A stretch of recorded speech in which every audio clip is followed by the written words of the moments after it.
It was a cold winter evening, and 22-year-old college student Sarah decided to spend a quiet weekend at her parents' house.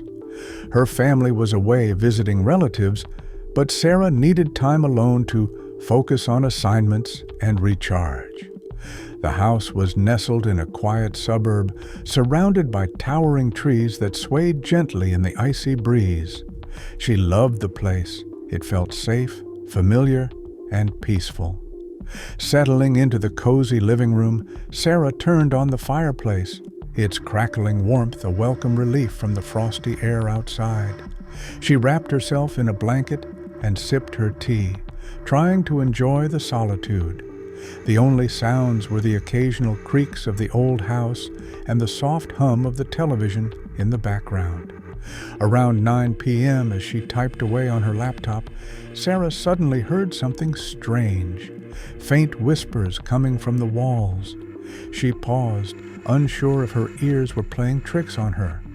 Turning down the TV, she sat in silence, trying to listen. The whispers were faint but unmistakable, like muffled voices speaking just beyond the plaster. Her heart began to race.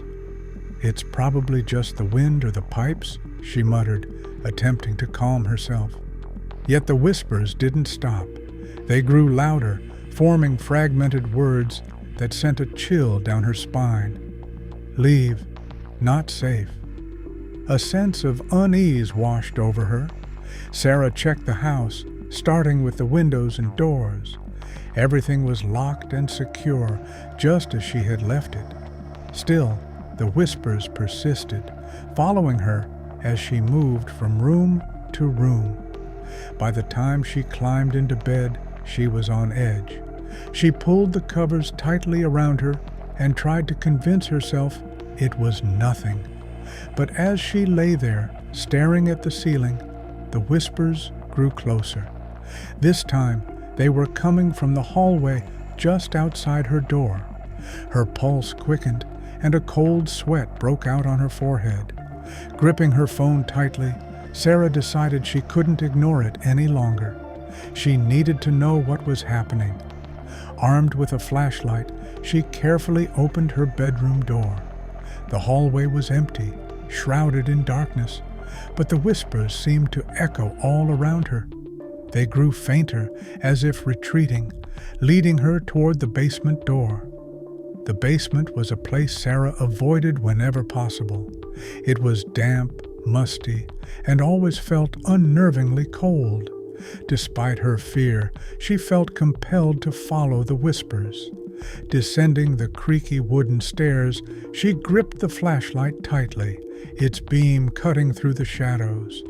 Halfway down, the whispers abruptly stopped, leaving an eerie silence. Sarah's breathing was shallow as she scanned the basement. The space was filled with old furniture, boxes of forgotten belongings, and cobwebs hanging from the ceiling. Nothing seemed out of place. Just as she began to relax, a new sound broke the silence: breathing. It was heavy, raspy, and unmistakably close. Sarah froze, every muscle in her body tensing. The sound was coming from the far corner of the room, hidden in shadow. She aimed her flashlight toward the noise, but the beam revealed nothing. The breathing grew louder, almost as if whatever it was had noticed her. Panic set in, and Sarah bolted up the stairs, her heart pounding in her chest.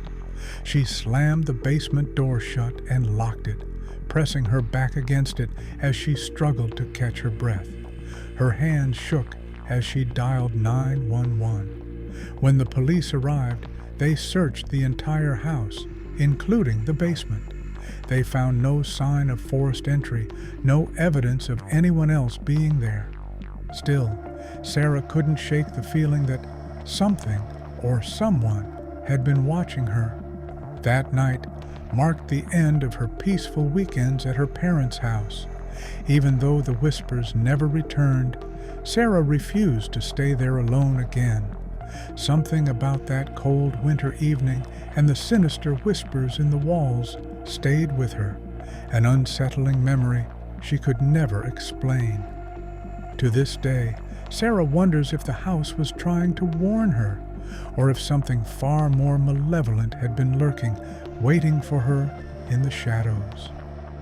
Lisa, a single mother, had a late meeting at her office and reluctantly left her 14-year-old son, Ethan, home alone for the evening. Ethan didn't mind. He enjoyed the freedom and independence.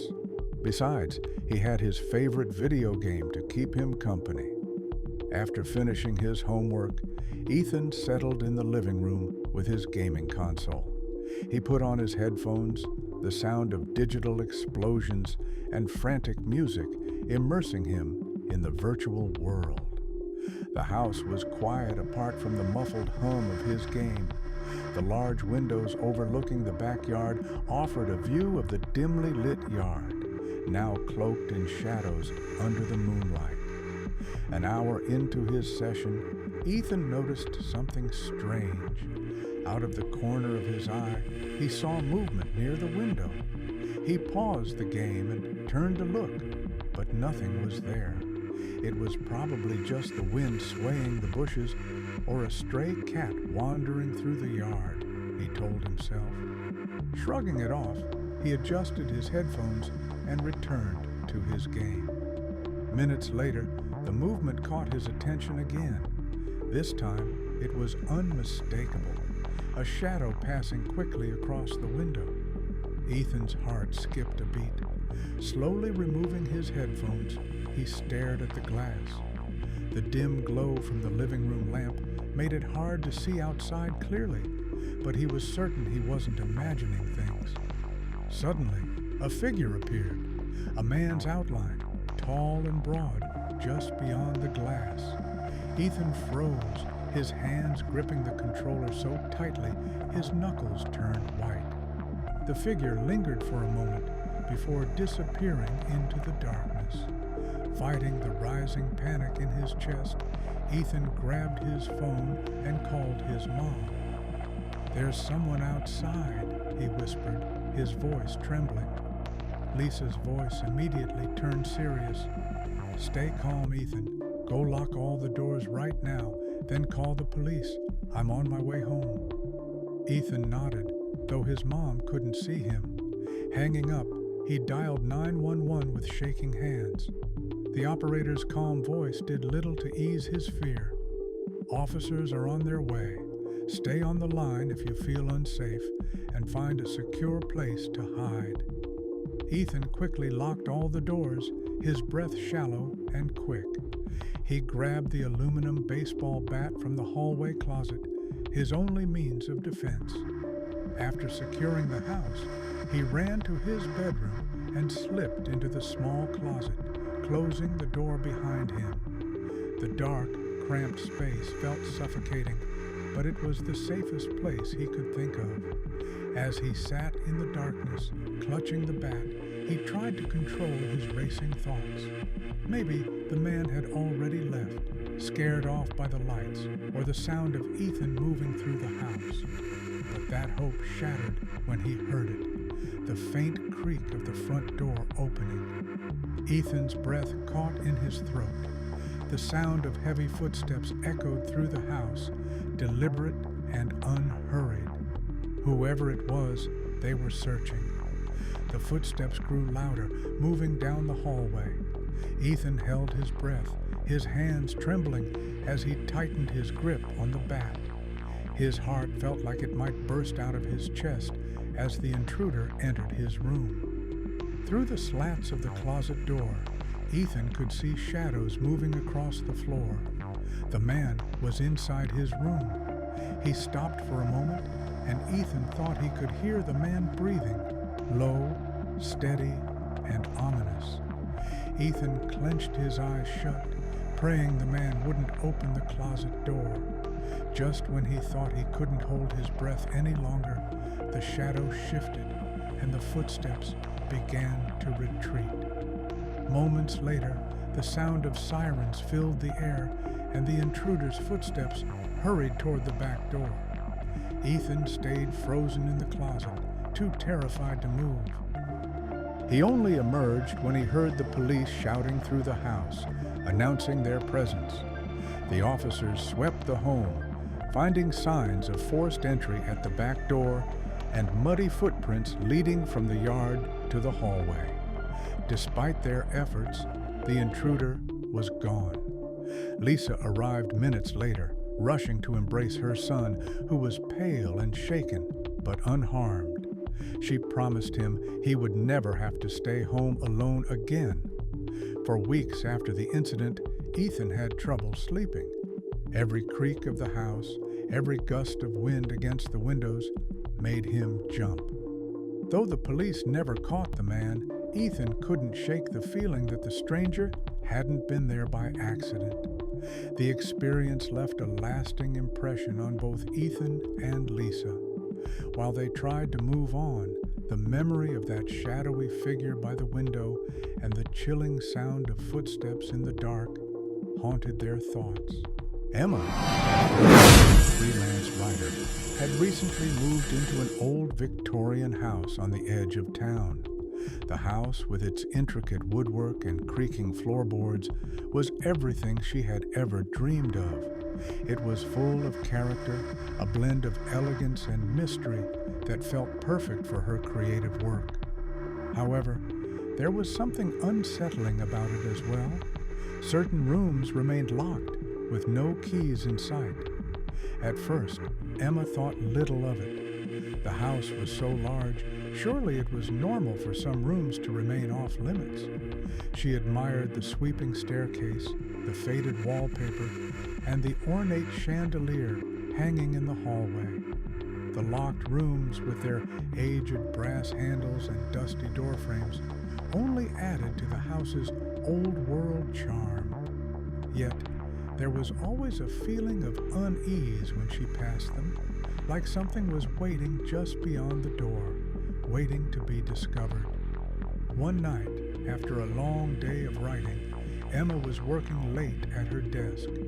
The soft hum of her computer was the only sound in the house as she typed furiously, the deadline looming. It was then that she heard it, a loud thud coming from upstairs. She froze, her fingers hovering over the keyboard. Was it a house settling, or something more? The noise came again, louder this time, followed by what sounded like scratching. Her heart raced. Was it an animal, perhaps a rat, or a raccoon, or something else? Unable to ignore it any longer, Emma grabbed her flashlight and made her way cautiously up the stairs.